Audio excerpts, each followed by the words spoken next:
અધિકરણ 10 સાંગ્રામિક અધ્યાય 1 સેનાનો પડાવ શિબિર. હવે સેના તથા રાજાનો નિવાસ, જેને કોટ, કિલ્લો, દુર્ગ કે શિબિર કહેવાય છે, તેનો વિચાર કરવામાં આવશે. પહેલા કહેવામાં આવ્યું છે કે કદી પણ એક જ જગ્યાએ સેના તથા શસ્ત્રો રાખવા નહીં, પણ દેશમાં જુદા જુદા ભાગોમાં વહેંચી નાખવા, જેથી દગાબાજીથી એક શિબિરનો નાશ થઈ જાય તો પણ બીજા શિબિર બચી જાય. આ વાતની સાથે એક બીજી વાત પણ કહેવામાં આવી હતી કે રાજાએ 6 પ્રકારની સેના રાખવી, જેમાં એક સેના માત્ર રાજા, રાજપરિવાર અને રાજમહેલનું રક્ષણ કરનારી જ હોય, જે અત્યંત વિશ્વસનીય હોય. આવી સેનાને મૌલબળ કહેવાય છે. સ્કંધાવાર. ચાણક્ય સેનાની છાવણીને સ્કંધાવાર કહે છે. તેનું નિર્માણ આ પ્રમાણે કરવું. રાજાએ મજબૂત સ્કંધાવાર બનાવવું. ઊંચા ટેકરા, ડુંગર કે પર્વત ઉપર સારી જગ્યાએ છાવણી કે કિલ્લો બાંધવો, જેમાં 9મા ભાગમાં રાજાનો મહેલ બનાવવો, જે 100 બાય 50 ધનુષ જેટલો હોય. એક ધનુષ બરાબર 4 હાથ ગણવા. તેની પશ્ચિમે તેનાથી અડધા ભાગમાં રાણીઓ માટેનું અંતઃપુર બનાવવું. તેના રક્ષણ માટે પુરુષ સૈનિકોના નિવાસ સ્થાન બનાવવા. રાજભવનની સામે જ મુલાકાતીઓને મળવાનું સ્થાન બનાવવું. રાજભવનની દક્ષિણે રાજકોષ, શાસન કાર્યાલય, રાજ કાર્યાલયો વગેરે બનાવવા. રાજભવનની ડાબી બાજુએ હાથી, ઘોડા, રથ વગેરે રાખવાના સ્થાનો બનાવવા. રાજભવનની ચારે તરફ 100 ધનુષ્યના અંતરે 4 વાડ બનાવવી. ચોથી વાડ ચણેલી કિલ્લાની હોવી જોઈએ. પ્રત્યેક વાડ વચ્ચેની જગ્યામાં મંત્રીઓ વગેરેને રહેવાની વ્યવસ્થા કરવી. આ રચનામાં ચાણક્ય વેશ્યાઓ માટે પણ નિવાસસ્થાન નક્કી કરે છે. તે ઉપરથી સમજાશે કે તે સમયમાં સમાજમાં તેમનું શું સ્થાન હશે. સ્કંધાવારમાં આવનાર જનારની પાસે પાસ હોવો જોઈએ અને તેની નોંધણી થવી જોઈએ. કોઈ વિના કામનો રખડતો સૈનિક કે માણસ ન હોવો જોઈએ. રાજા જ્યારે પણ પ્રસ્થાન કે આગમન કરતો હોય ત્યારે રસ્તા ઉપર પૂરેપૂરી સુરક્ષા અને સગવડ હોવી જોઈએ. રાજા જ્યારે પ્રસ્થાન કરે ત્યારે માર્ગમાં જેટલી જરૂર હોય તેથી બમણો પુરવઠો સાથે રાખવો. ખાવા પીવાનું સીધું, ઈંધણ, ઘાસચારો વગેરે સાથે લઈને ચાલવું. રાજા જ્યારે કોઈ રાજ્ય ઉપર આક્રમણ કરવા નીકળે ત્યારે સૌથી આગળ 10 સેનાપતિઓના નાયકે ચાલવું. મધ્ય ભાગમાં રાજાની રાણીઓને તથા રાજાને રાખવો. બંને બાજુએ ઘોડે સવારોને રાખવા. પાછળ હસ્તી સેનાને ચલાવવી. તેની પાછળ પુરવઠો રાખવો. તેની પાછળ પોતપોતાની સેનાના સેનાપતિઓએ રહેવું. જો કદાચ પ્રસ્થાન માર્ગમાં જ યુદ્ધ કરવાની નોબત આવે, અર્થાત શત્રુ સેના હુમલો કરે, તો મકર વ્યૂહ, શકટ વ્યૂહ, વજ્ર વ્યૂહ, સર્વતોભદ્ર વ્યૂહ અને સૂચિ વ્યૂહ જેવા વ્યૂહોની રચના કરી ચાલવું. આ વ્યૂહોની સમજણ આગળ આપવામાં આવશે. બને ત્યાં સુધી રાજાએ પોતાના રાજ્યના માર્ગ ઉપર જ ચાલવું. સેના રોજના 2 યોજન માર્ગ કાપે તો તે ઉત્તમ કહેવાય. 2 યોજન એટલે કદાચ 15 થી 20 કિલોમીટર. જરૂર પડે ત્યારે આ ગતિને મંદ કે શીઘ્ર કરવી. નદી પાર કરવાની પહેલેથી જ વ્યવસ્થા કરવી.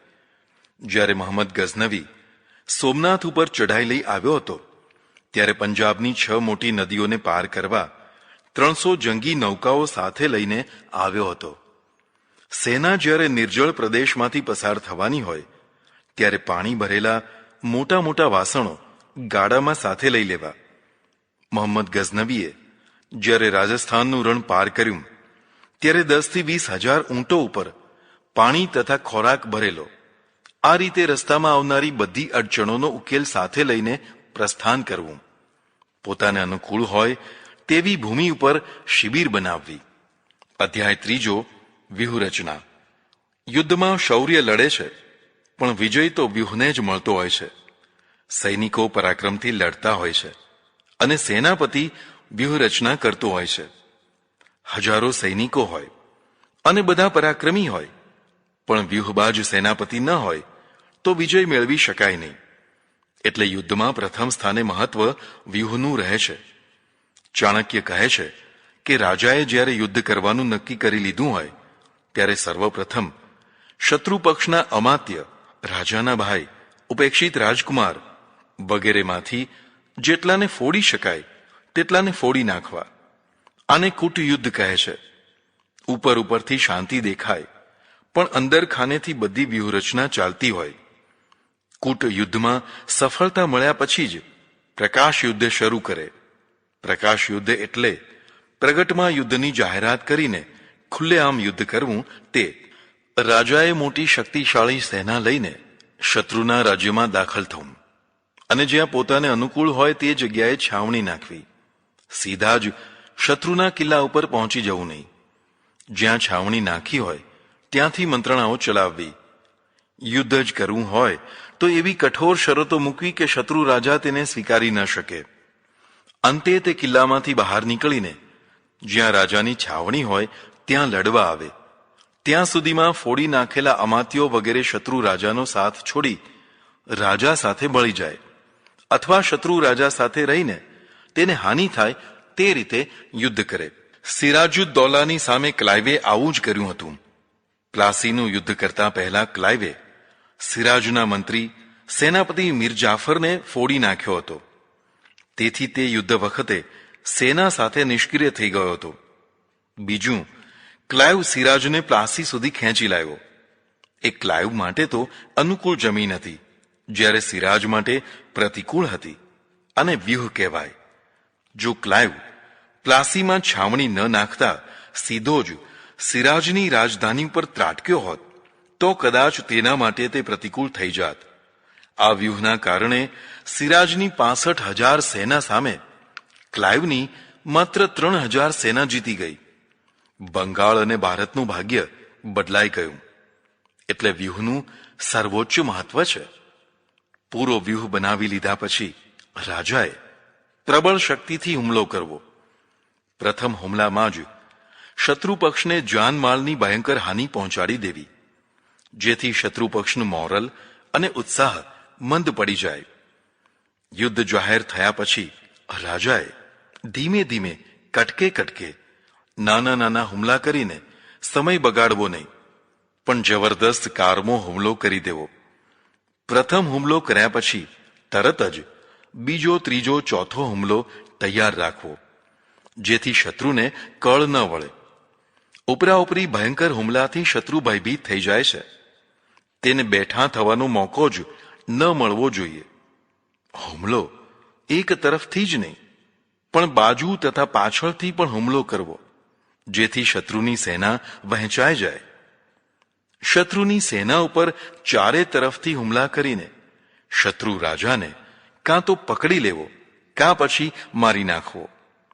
જો યુદ્ધ ચાલતું હોય અને કોઈ નિર્ણય ન થયો હોય તો રાજાએ રાત્રિના સમયે શત્રુની છાવણીમાં ઉપદ્રવો મચાવવા, અફવાઓ ફેલાવવી, જેથી શત્રુ પક્ષના સૈનિકો ઊંઘી ન શકે. પરિણામે દિવસે બરાબર લડી ન શકે. દિવસે જ્યારે શત્રુ સૈનિકો જોકા ખાતા હોય ત્યારે તેમને હાથીના પગ તળે કચડાવી નાખવા, અંધાધૂંધી ફેલાવી દેવી. રાજાએ પોતાના સૈનિકોને પાનો ચઢાવતા રહેવું.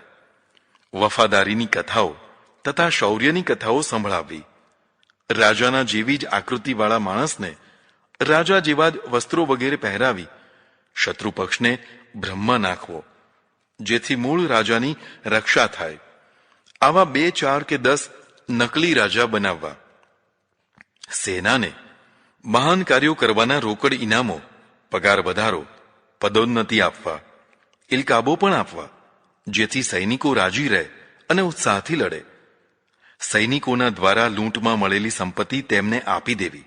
રાજાએ ફૂટી ગયેલા માણસોને આપેલા વચનો બરાબર પાળવા. કામ પત્યા પછી વચનભંગ ન કરવો.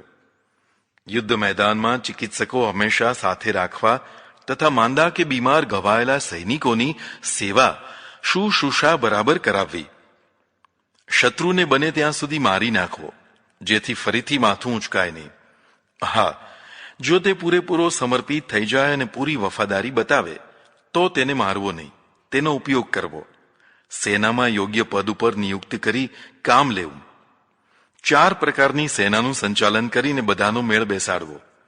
આ ચારે સેનાને સંપૂર્ણ સ્વતંત્ર ન રાખવી.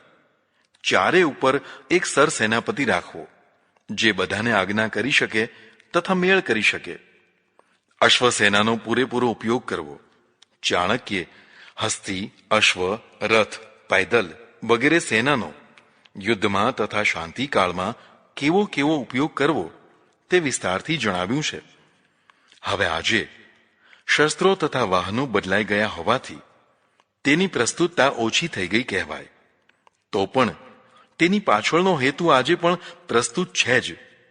તમારી પાસે કયા સાધનો તથા કયા શસ્ત્રો છે તેના મહત્વ કરતા તમારે જેની સાથે યુદ્ધ કરવાનું છે તેની પાસે કેવા શસ્ત્રો તથા કેવા વાહનો છે તે જાણવું બહુ જ મહત્વનું છે.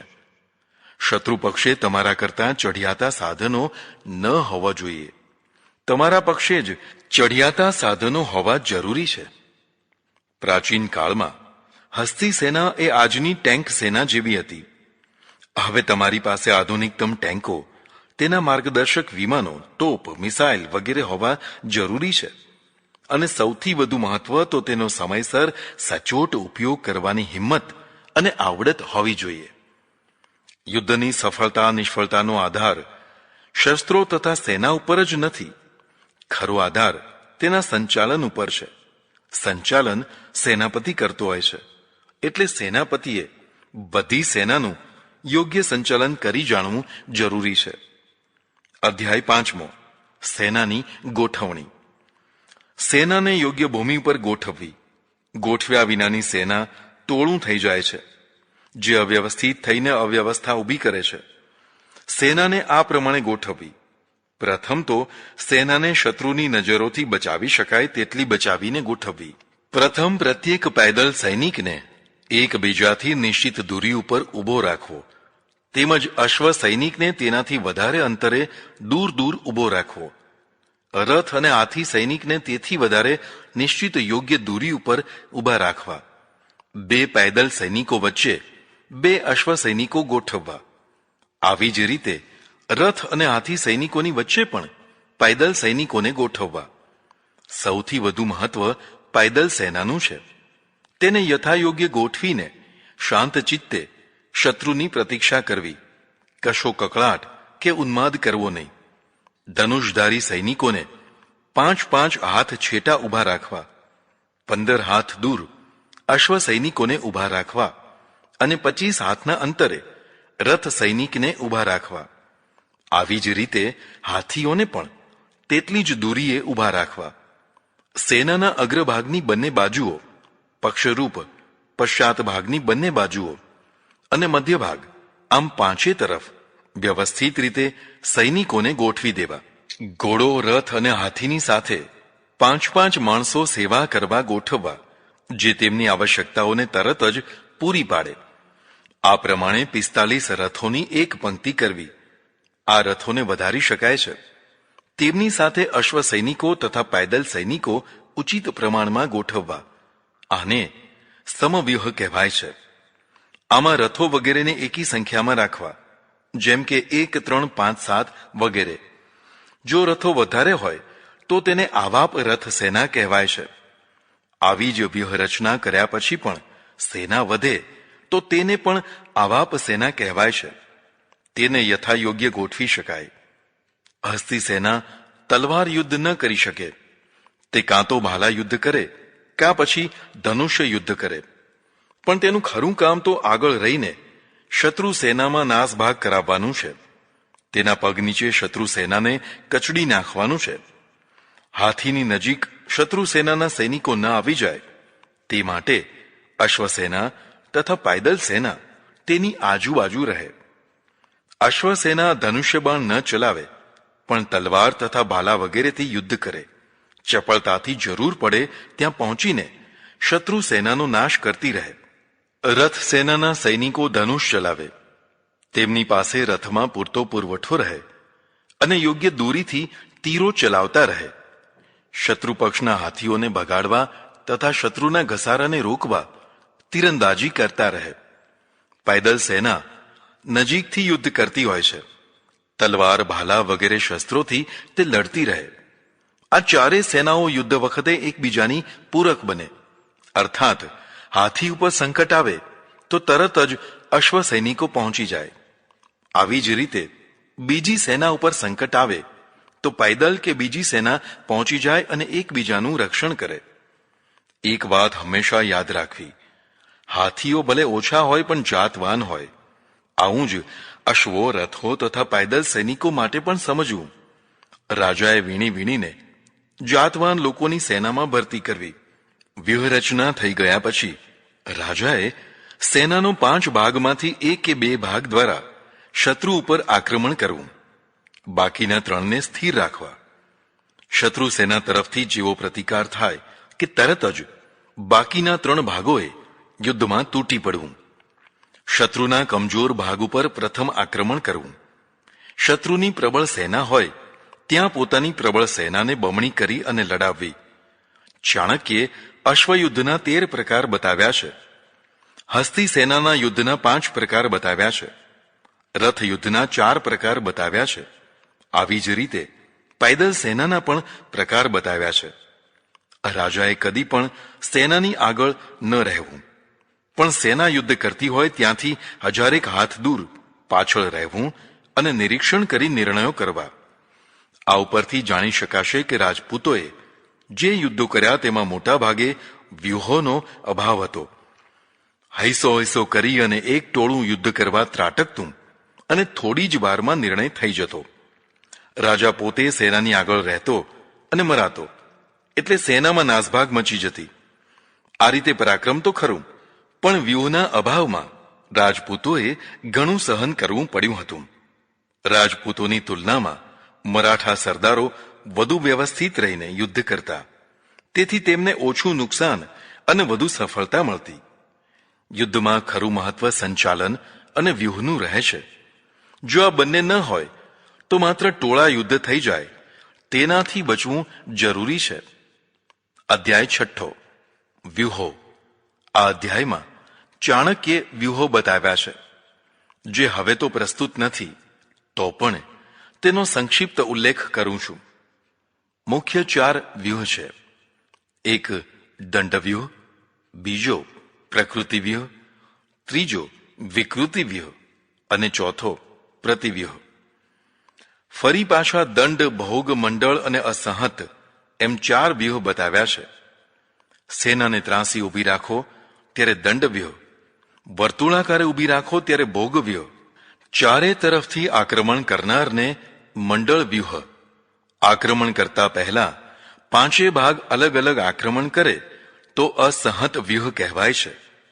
આવી જ રીતે અસહ્ય વ્યૂહ, શેન વ્યૂહ, ચાપ વ્યૂહ, ચાપ કુક્ષી વ્યૂહ, પ્રતિષ્ઠ વ્યૂહ, સુપ્રતિષ્ઠ વ્યૂહ, સંજય વ્યૂહ, વિજય વ્યૂહ, સ્થૂલ કર્ણ વ્યૂહ, વિશાળ વિજય વ્યૂહ, ચમુમુખ વ્યૂહ, ઝશાસ્ય વ્યૂહ, સૂચિ વ્યૂહ, વલય વ્યૂહ, દુર્જય વ્યૂહ, સર્પસારી વ્યૂહ, ગોમુત્રિકા વ્યૂહ, શકટ વ્યૂહ, મકર વ્યૂહ, પારીપંતક વ્યૂહ, મંડળ વ્યૂહ, સર્વતોભદ્ર વ્યૂહ, ગોધા વ્યૂહ, ઉદ્યાન વ્યૂહ, કાકપદી વ્યૂહ, અર્ધચંદ્રક વ્યૂહ, કર્કટ શૃંગી વ્યૂહ, અરિષ્ટ વ્યૂહ, અચલ વ્યૂહ, અપ્રતિહત વ્યૂહ, પ્રદર વ્યૂહ, દ્રઢક વ્યૂહ, અસહ્ય વ્યૂહ. શત્રુના કયા વ્યૂહને કયા વ્યૂહથી નષ્ટ કરવો તે પણ ચાણક્યે બતાવ્યું છે.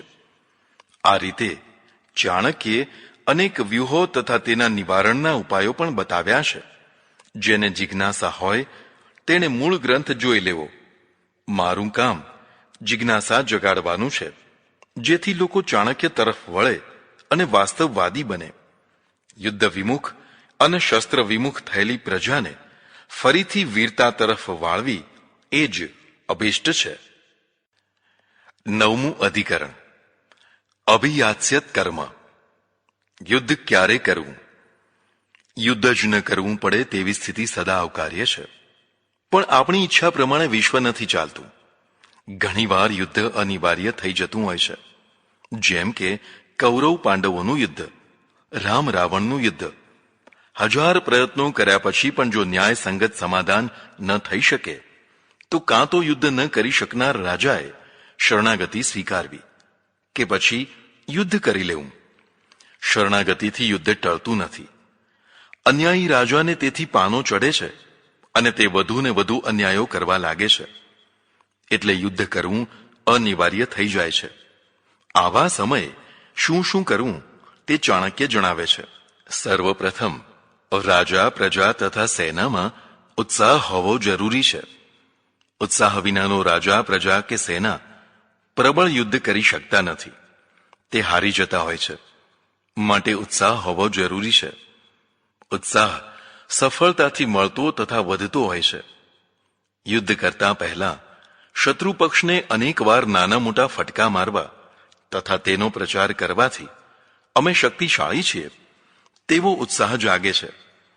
જો શત્રુ પક્ષ વારંવાર આપણને ફટકા મારે અને કશો પ્રત્યુત્તર ન અપાય, માત્ર વિરોધપત્ર જ મોકલી દેવાય તો નિરુત્સાહ પ્રસરી જાય છે. તેનાથી બચવું જરૂરી છે. શત્રુ પક્ષ આપણા એક માણસને મારે તો તરત જ આપણે તેના 2-3 માણસોને મારી બતાવવાના, તે પછી પત્ર વ્યવહાર કરવો. આમ કરવાથી સેના, પ્રજા બંનેમાં ઉત્સાહ વધતો હોય છે. શત્રુ પક્ષની દુષ્ટ હરકતોને ચૂપચાપ સહન કરવાથી પ્રજામાં ઉત્સાહ ઘટી જતો હોય છે. ફટકાનો જવાબ પ્રબળ ફટકાથી આપવાથી રાજાનો પ્રભાવ વધતો હોય છે. તે વીર અને બળવાન છે તેવી છાપ ઉપજતી હોય છે. પણ તેવું ન કરવામાં આવે તો રાજા નમાલો છે તેવો પ્રભાવ વધી જાય છે, જેથી શત્રુને તાણ ચડતું હોય છે. તેવું ન થવા દેવું હોય તો રાજાએ પોતાનો પ્રભાવ વધારતા રહેવું. પોતે યુદ્ધખોર છે તેવો પ્રભાવ ઊભો ન કરવો, પણ પોતે નમાલો છે તેવી છાપ પણ ઊભી ન થવા દેવી. શાંતિપ્રિય હોવા છતાં પણ ફટકાનો જવાબ બમણા ફટકાથી આપી શકે છે તેવો પ્રભાવ ઊભો કરવો, જેથી શત્રુની હિંમત વધે નહીં. એક મુદ્દો યાદ રહે કે ઉત્સાહનો અતિરેક ઉન્માદ ન થઈ જાય. ઉન્માદથી પ્રજા તથા રાષ્ટ્ર દુર્બળ થતા હોય છે. યુદ્ધ શરૂ કરવું જ પડે તો દેશકાળનું ગણિત બરાબર સમજવું. દેશ તથા કાળ પૂરેપૂરો અનુકૂળ હોવા જરૂરી છે. દેશકાળની અનુકૂળતા એ પોતાના માટે બળ છે, જ્યારે શત્રુ પક્ષ માટે તેની પ્રતિકૂળતા એ અબળ છે. જ્યારે પોતાના તરફથી યુદ્ધ આરંભ કરવાનું હોય ત્યારે દેશકાળ વગેરેનો વિચાર થઈ શકે, પણ જ્યારે શત્રુ પક્ષ તરફ યુદ્ધ થોપવામાં આવે ત્યારે દેશકાળનો વિચાર ન થઈ શકે. એટલે પ્રત્યેક દેશકાળમાં યુદ્ધ કરી શકવાની ક્ષમતા વિકસાવવી જરૂરી છે. જો કે શત્રુ દ્વારા થોપેલા યુદ્ધમાં પણ દેશકાળનો ઉપયોગ કરતા આવડે તો કરી શકાય છે. બીજા વિશ્વયુદ્ધમાં હિટલરની સેનાને છેક અંદર સુધી લાવી અને પછી હિમવર્ષાની ઋતુમાં બધી સેનાનો નાશ કરાવનાર માર્શલ જુકોવને ભૂલી ન શકાય. યુદ્ધ કરતા પહેલા રાજાએ શત્રુ પક્ષ કરતાં પોતાની સેનાનું સંખ્યાબળ વધુ હોવું જરૂરી સમજવું જોઈએ. જો પોતાની એકલી સેના જ પર્યાપ્ત ન હોય તો મિત્રોની સેનાને બોલાવી સંયુક્ત કમાન બનાવી. કદાચ કોઈ પણ રીતે પોતાનું સૈન્ય વધી શકતું ન હોય તો રાજાએ યુદ્ધ ન કરવું, ઘરે બેસી રહેવું અને સમયની પ્રતીક્ષા કરવી. કેટલાક આચાર્યોનું માનવું છે કે ઉત્સાહ અને પ્રભાવ શક્તિમાં ઉત્સાહ જ વધુ મહત્વની વસ્તુ છે. ઉત્સાહ હોય તો ઓછી સેનાથી પણ મોટી સેનાને જીતી શકાય છે. પણ ચાણક્યનું માનવું છે કે પ્રભાવ શક્તિનું પણ પૂરેપૂરું મહત્વ છે જ. ખરેખર તો ઉત્સાહ અને પ્રભાવ બંને હોવા જરૂરી છે. પ્રભાવ શક્તિ વિનાનો ઉત્સાહ ઘણીવાર પ્રદર્શન માત્ર અને ઉન્માદ જેવો થઈ જતો હોય છે. માટે બંનેની જરૂર સમજવી. આ બંનેની સાથે મંત્રણા શક્તિ પણ હોવી જરૂરી છે. કુશળ મંત્રીઓની મંત્રણાથી ઘણી સફળતા મળતી હોય છે. યુદ્ધ કરતા પહેલા દેશનો વિચાર કરવો જરૂરી છે. દેશ એટલે પૃથ્વી, અર્થાત કેવી પૃથ્વી ઉપર યુદ્ધ કરવાનું છે તેનો વિચાર કરવો. ભારત વર્ષમાં અને પૃથ્વીના બીજા ભાગોમાં પણ ગ્રામ્ય, પર્વતીય, આરણ્ય, ઔદક, રણ, ખાડા ટેકરા વગેરે અનેક પ્રકારની ભૂમિ છે. આ બધા પ્રકારની ભૂમિનો વિચાર કરી યુદ્ધ કરવું. આવી જ રીતે કાળનો પણ વિચાર કરવો જરૂરી છે. શિયાળો, ઉનાળો, વરસાદ, બરફ, આંધી વગેરેનો વિચાર કરીને જે સમય અનુકૂળ હોય તે સમયમાં જ યુદ્ધ કરવું અને પ્રતિકૂળ સમય આવે તે પહેલા લક્ષ્ય પ્રાપ્ત કરી યુદ્ધ બંધ કરી દેવું. શક્તિ, દેશ અને કાળનો મેળ કરીને રાજાએ પોતાની સેનાનો ચોથો ભાગ રાજધાનીની રક્ષા કરવા મૂકી યુદ્ધ માટે પ્રયાણ કરવું. પૂરતું ધન તથા પૂરો પુરવઠો લઈ પ્રયાણ કરવું. બને તો માગશર માસમાં પ્રયાણ કરવું. તે સમયે શત્રુના અનાજના કોઠાર ખાલી થઈ ગયા હોય છે. નવું અનાજ આવવાનું હોય છે. તે ખેતરોને બાળી મૂકવા, જેથી શત્રુ પાસે અનાજની તંગી રહે. આવી જ રીતે ઉનાળા ચોમાસામાં પણ વિચાર કરીને યુદ્ધ કરવું. રાજાએ હંમેશા શિકારીની માફક તાકમાં રહેવું. શત્રુ જ્યારે આંતરિક કે બાહ્ય સંકટમાં ઘેરાયેલો હોય ત્યારે રાજાએ આક્રમણ કરી દેવું. શત્રુની કમજોરીનો લાભ ઉઠાવવો. જો ઉનાળામાં આક્રમણ કરવું હોય તો હસ્તી સેનાનો ઉપયોગ ઓછો કરવો, કારણ કે ભયંકર ગરમીમાં હાથી ઓછા અનુકૂળ રહે છે. તેવા સમયે ખચ્ચર, ઊંટ, અશ્વ વગેરેથી યુદ્ધ કરવું. હા, જો હાથીઓ માટે પર્યાપ્ત પાણીની વ્યવસ્થા હોય, અર્થાત નદી, તળાવો હોય તો હાથીઓનો ઉપયોગ કરવો. અધ્યાય બીજો, સેનાને સંગઠિત કરવી. રાજા અથવા સેના નાયકનો સૌથી મોટો ગુણ સંગઠન શક્તિમાં રહ્યો હોય છે. સંગઠન વિના શક્તિ નહીં અને સંગઠન કુશળતાથી આવતું હોય છે. હજારો સૈનિકો તથા અફસરોને સંગઠિત કરવા માટે 3 ગુણો જરૂરી છે. એક અનુશાસન, બીજું વફાદારી અને ત્રીજું સમર્પણ. અંગ્રેજોએ અનુશાસન ઉપર સૌથી વધુ ભાર મૂક્યો હતો. અનુશાસન એટલે નાયકની આજ્ઞા માનવી. આ માટે મહિનાઓ, અરે વર્ષો સુધી લેફ્ટ રાઈટ પરેડ કરાવીને સેનાને મશીન બનાવી દેવાઈ હતી, જેથી આજ્ઞાનું પાલન થાય જ. ન થાય તો કોર્ટ માર્શલ થાય, ખોડ ભૂલી જાય તેવો દંડ થાય. વફાદારીમાંથી આવતી હોય છે. નાયકનું વફાદાર હોવું જરૂરી છે. કોઈ અંગ્રેજ સેનાપતિએ ગદ્દારી કરી હોય તેવું સાંભળ્યું નથી.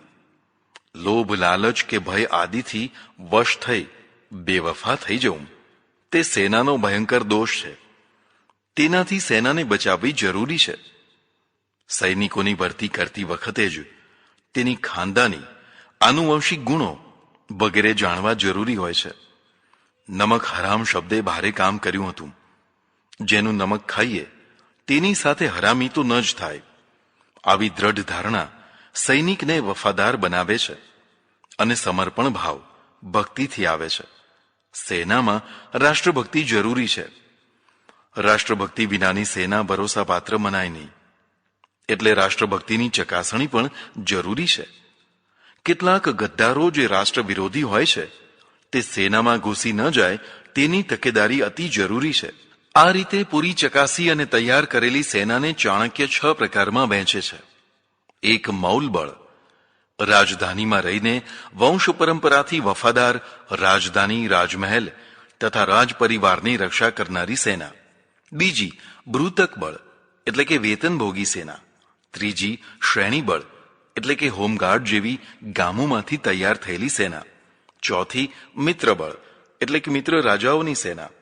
પાંચમી, અમિત્ર બળ એટલે કે શત્રુની સેના. અને છઠ્ઠું, અઠવી બળ એટલે કે આદિવાસી વંચરોની સેના. ચાણક્ય લગભગ બધે જ વંચર સેનાનો જુદો ઉલ્લેખ કરે છે. તે પરથી જણાય છે કે તે વખતે આદિવાસીઓના સરદારો પોતાની સેનાઓ રાખતા હતા. આ 6 પ્રકારમાંથી પ્રથમ મૌલબળ સિવાયની બાકીની 5 સેનાઓ સંગઠિત કરી અને યુદ્ધ કરવા જવું. પણ કદાચ અત્યંત જરૂરી લાગે તો છેવટમાં મૌલબળને પણ યુદ્ધમાં ભેળવવી. પ્રત્યેક રાષ્ટ્રની વૃતકબળ વેતનભોગી સેના હોય જ છે. આવી નિયમિત સેનાને હંમેશા કેળવાયેલી રાખવી. યુદ્ધ ન હોય તો પણ યુદ્ધાભ્યાસ તો કરાવતા જ રહેવું. આવી સેના જ મુખ્ય સેના બનતી હોય છે.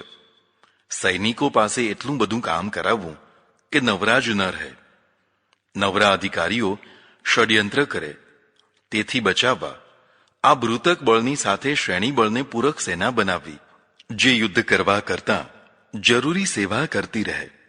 ભાર વહન કરવો, તંબુઓ લગાવવા, રસોઈ બનાવવી, મોદીખાનું તૈયાર રાખવું, ઘાસચારો અને પાણીની વ્યવસ્થા તૈયાર રાખવી, રસ્તો નક્કી કરવો, સાફ કરવો, પુલો બાંધવા, દવાખાના ચલાવવા, આ પ્રકારના પૂરક કાર્યો સારી રીતે થવા જોઈએ. યુદ્ધ વખતે મિત્ર રાજાઓની સેનાને પણ પૂરી જવાબદારી સોંપવી તથા તેનો પૂરો ઉપયોગ કરવો. જરૂર પડે તેમને ભરપૂર બિરદાવવી. કેટલીક વાર એવું બને કે શત્રુ સેનાનો કેટલોક ભાગ ભાગીને આપણી સેના સાથે ભળી ગયો હોય, તેને પણ યોગ્ય રીતે યુદ્ધમાં ગોઠવવો. બની શકે તો આવી શત્રુ સેનાને બીજા શત્રુ સાથે લડાવવી.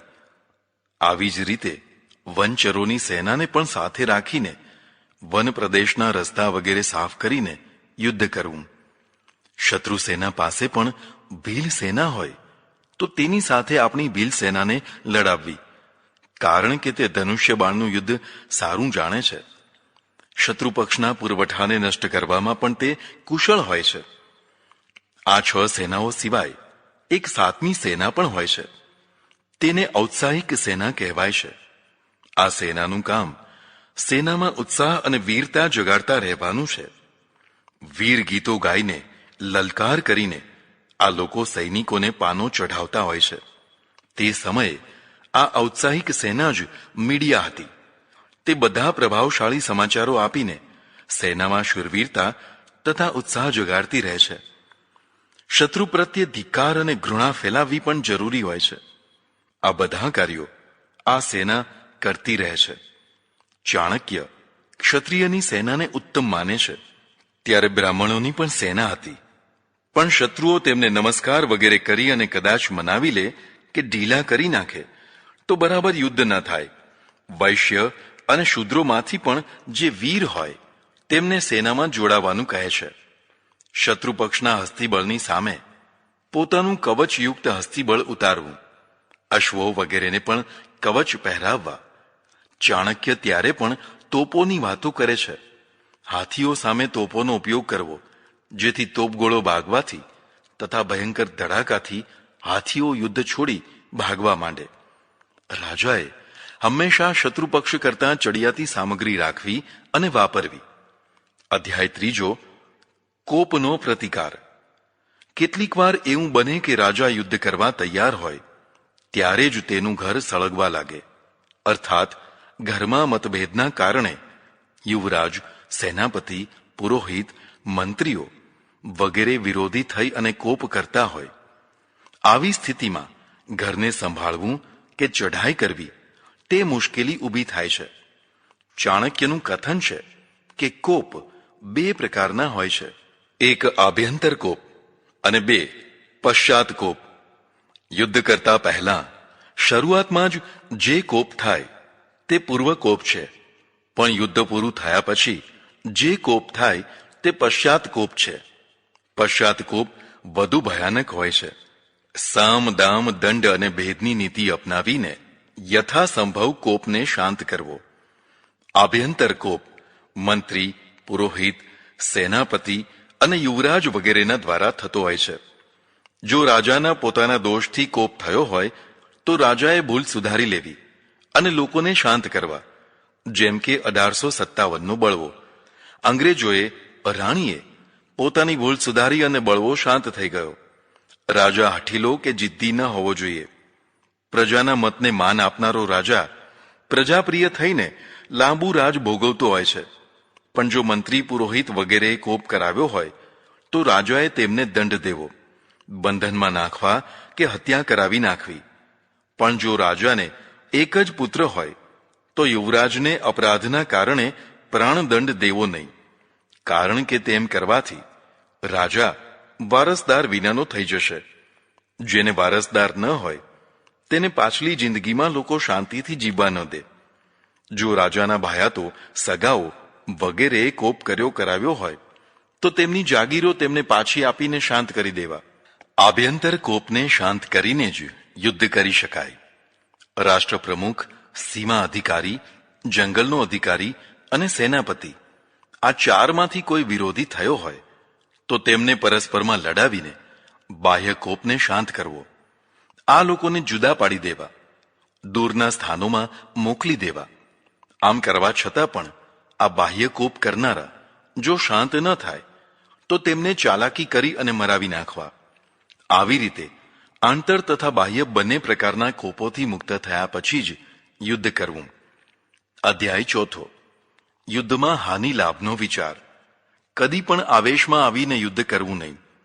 ઠંડા મગજથી ચારે તરફનું વિચારી જ્ઞાનીઓની સલાહ લઈને પછી જ યોગ્ય પગલું ભરવું. યુદ્ધ કરવાથી કેટલી હાનિ તથા કેટલો લાભ થશે તેનો સંપૂર્ણ વિચાર કરવો. યુદ્ધમાં યોગ્ય રાજાને વિજય મળવાથી 12 લાભ થતા હોય છે. 1. આદેય લાભ. જે લાભ સરળતાથી મળે અને શત્રુ તેને પાછો છીનવી ન શકે તેને આદેય લાભ કહેવાય છે. 2. પ્રત્યાદેય લાભ. જે વસ્તુ બહુ જ કઠિનાઈથી મળે, સાચવી ન શકાય, શત્રુ તેને પાછી પડાવી લે તેને પ્રત્યાદેય લાભ કહેવાય છે. 3. નાસ્તિક રાજાને હરાવીને જો ધાર્મિક રાજા વિજય મેળવે અને ભૂમિ વગેરે પ્રાપ્ત કરે તો તેને પ્રસાદક લાભ કહેવાય છે. 4. જે લાભથી મંત્રીઓ વગેરે નારાજ થઈ જાય છે તેને પ્રકોપક લાભ કહેવાય છે. 5. ચઢાઈ કરતાં જ સરળતાથી જે ભૂમિ વગેરે લાભ પ્રાપ્ત થાય છે તેને રસ્વકાળ લાભ કહેવાય છે. 6. જે લાભ મેળવવા થોડી જ હાનિ ઉઠાવવી પડે છે તેને તનુક્ષય લાભ કહેવાય છે. 7. રોકડું નાણું આપીને અન્ન ઘાસ વગેરેની પ્રાપ્તિ થાય તો તેને અલ્પવ્યય લાભ કહેવાય છે. 8. જે તરત જ લાભ થઈ જાય તેને મહાલાભ કહેવાય છે. 9. જે લાભથી ભવિષ્યમાં પણ સતત લાભ થયા કરવાની સંભાવના હોય તેને વૃદ્ધિ ઉદય લાભ કહેવાય છે. 10. કલ્પ લાભ તેને કહેવાય છે જેનાથી સામાવાળાથી ભવિષ્યમાં પણ હાનિ થવાની આશંકા ન રહેલી હોય. 11. સામસામા પ્રકાશ ઘોંઘાટ કરીને જે લાભ થાય છે તેને ધર્મ લાભ કહેવાય છે. 12. કશી જ શરત વિના માત્ર સહજ રીતે યુદ્ધ કરી અને મળ્યો હોય તેને પુરાગ લાભ કહેવાય છે. યુદ્ધ કરનાર રાજાને આ 12 લાભો પ્રાપ્ત થતા હોય છે. તે થશે કે કેમ તેનો વિચાર કરવો, પછી જ યુદ્ધ કરવું. આ લાભો પ્રાપ્ત કરવામાં આટલા વિઘ્નો નડતા હોય છે, તેનાથી બચવું જોઈએ. કામ. યુદ્ધ નેતા કામી ન હોવો જોઈએ, સંયમી હોવો જોઈએ.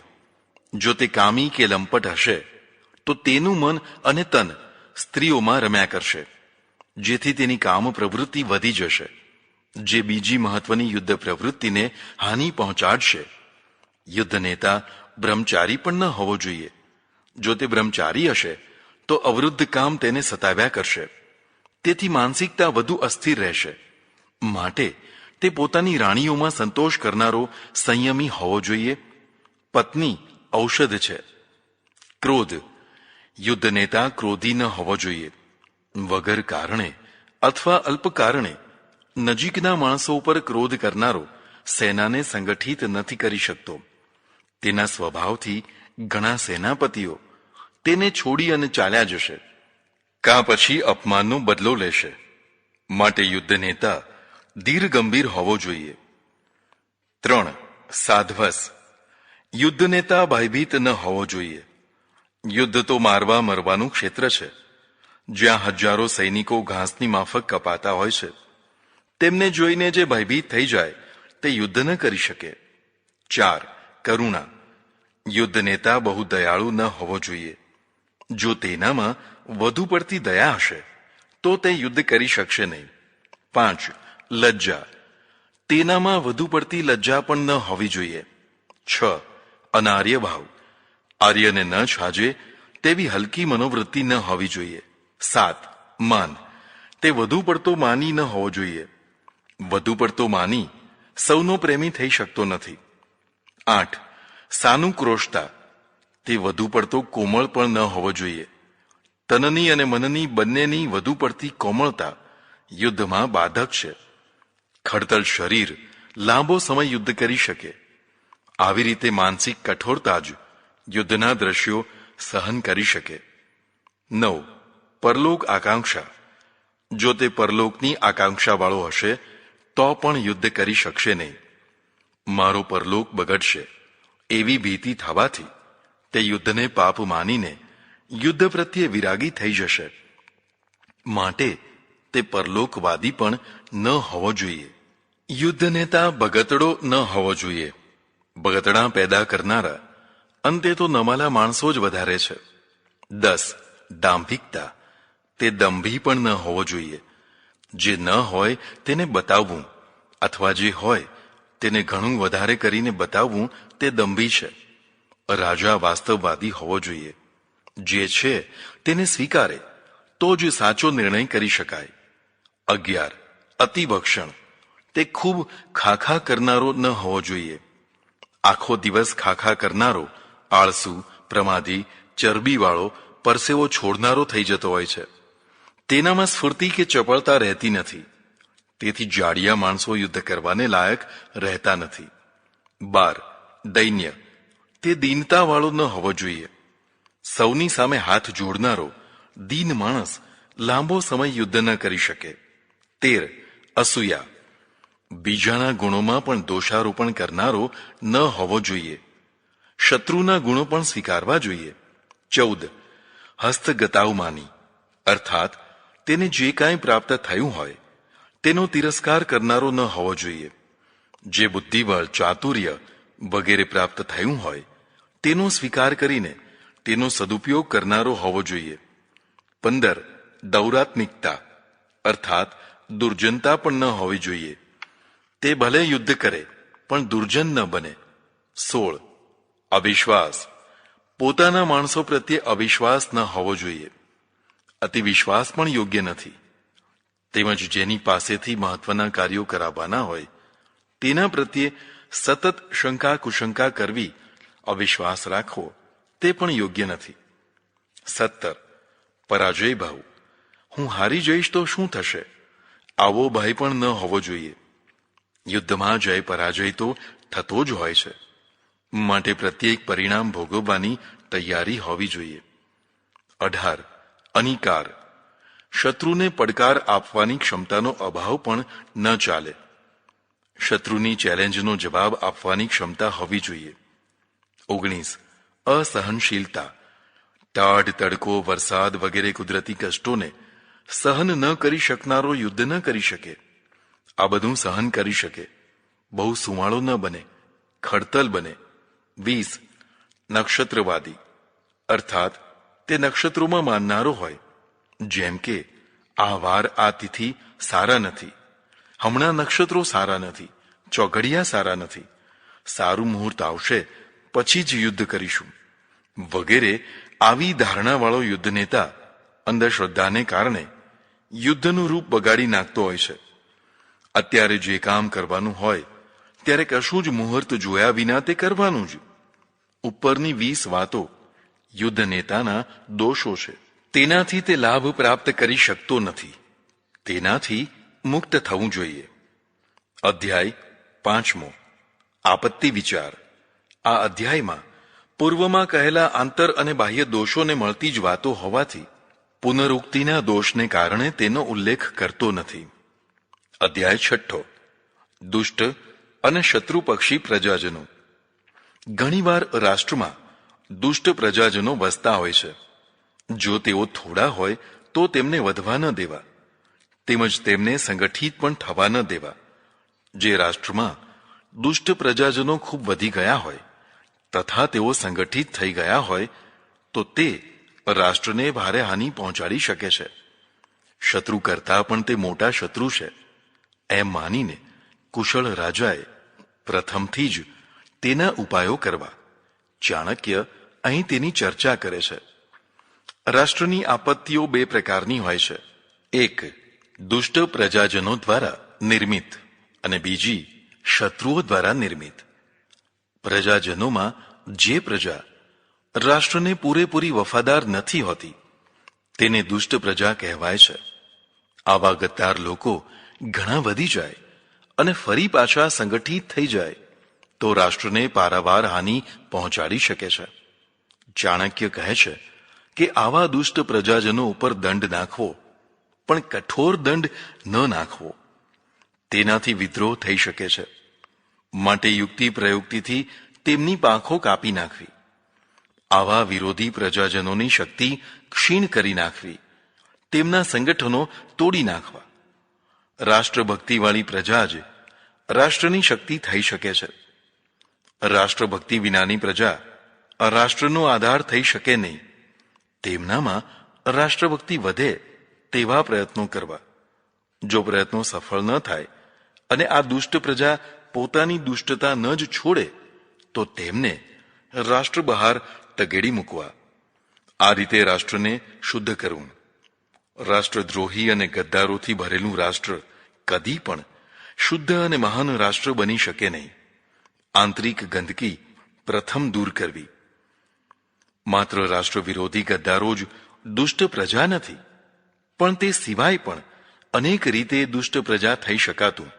જેમ કે વિકાસ કાર્યોને અવરોધનારા, પ્રજાજનોને પરસ્પરમાં લડાવી મારનારા, હડતાલો પડાવીને રાષ્ટ્રને હાનિ પહોંચાડનારા, પર્યાવરણની આડમાં નવનિર્માણ કાર્યોને રોકનારા, આતંકવાદ ફેલાવનારા, તેમને ગુપ્ત કે પ્રગટ રીતે મદદ કરનારા. આ બધા દુષ્ટ પ્રજાજનો છે. તેમને સમાપ્ત કરીને જ રાષ્ટ્રને મહાન બનાવી શકાય છે. તેમને સમાપ્ત ન કરી શકનારા રાજા અયોગ્ય છે, અક્ષમ છે. તે રાષ્ટ્રનો નિર્માતા ન થઈ શકે.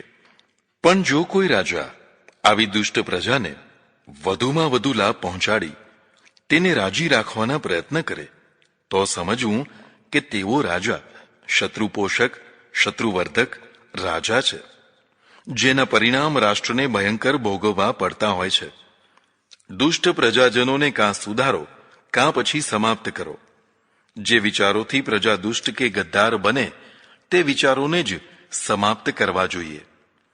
કદાચ સમાપ્ત ન કરી શકાય તો તેને પ્રોત્સાહિત તો ન જ કરાય. બધું સહન કરાય, પણ રાષ્ટ્રદ્રોહ સહન ન કરાય. તેમાં પણ કોઈ વ્યક્તિગત રાષ્ટ્રદ્રોહી બની જાય તો તે બહુ ખતરનાક નથી થઈ જતો.